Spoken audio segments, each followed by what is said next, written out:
মুসলিম ভাইও খুশি, কারণ তিনি একজন কৃষক, ধান কাটা বাড়িতে আসতেছে আর এরকম ডান্স দিচ্ছে, লাগারে লাগা লাগারে লাগা। ভাবি কো রহেন রহেন, কারে দিয়া লাগাইবেন? মুসলিম ভাই কয় আমরাই লাগাবো, ধানের শীষের লোকেরা রহেন, ভেজাল আছে।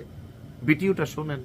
ধানের শীষ মার্কা, এই মার্কা শুধু এই মার্কা শুধু আব্দুল্লাহ ভাইয়ের নয়, এই মার্কা মরহুমা শেখ হাসিনার মার্কা।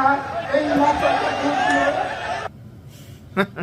ভাবিয়ে কয় অভ্যাসটা রয়ে গেছে আর কি।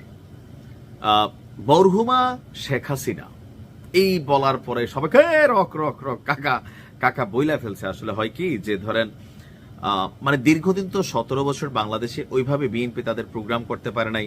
অনেক নেতাকর্মী তারা আওয়ামী লীগের সাথে মিশা গেছিল। তো মিশতে মিশতে বলতে বলতে অভ্যাস হয়ে গেছে। আর শুধু এই কাকাই বলছে না, ঘটনাটা হচ্ছে মুন্সিগঞ্জ 1 আসনের কারা কারা আছেন ওই এলাকায়।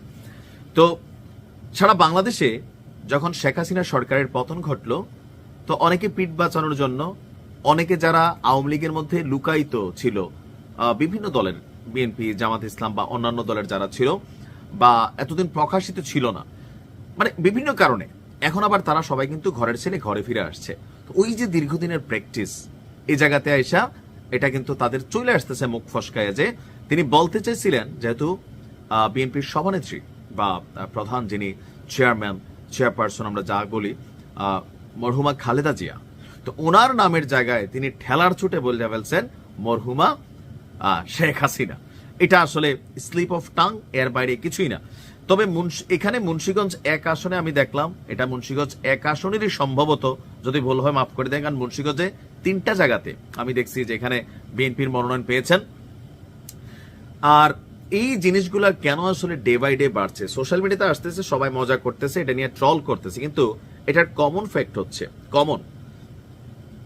দিন শেষে রাজনীতিগুলো শহরে চলে, দিন শেষে রাজনীতিগুলো টেলিভিশনের বক্তব্য টকশোয়ে চলে, এক নেতা আর এক নেতারে চিরা ফেলে ফাইরা ফেলে।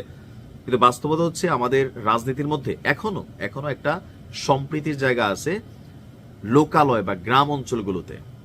সেখানে যেহেতু নির্বাচন আসতেছে, সবার ভোট দরকার। আর এই দেশের একটা পাগলও জানে যে এই দেশে ভোটের একটা বড় বাক্স আওয়ামী লীগের নেতাকর্মীদের হাতে।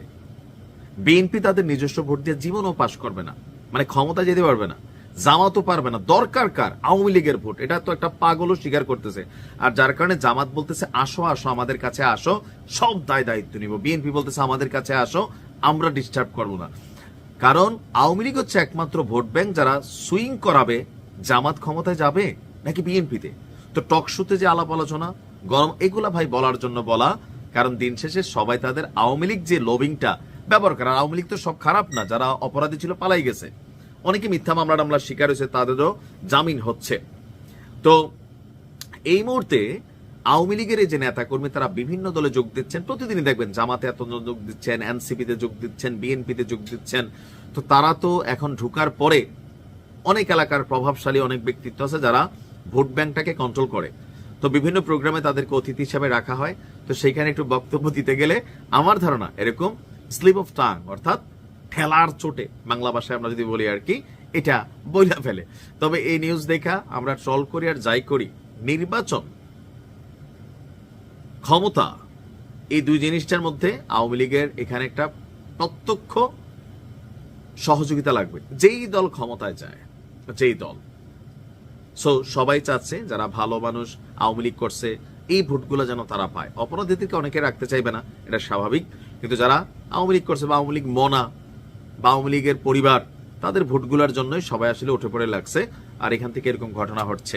ভালো থাকুন, আসসালামু আলাইকুম।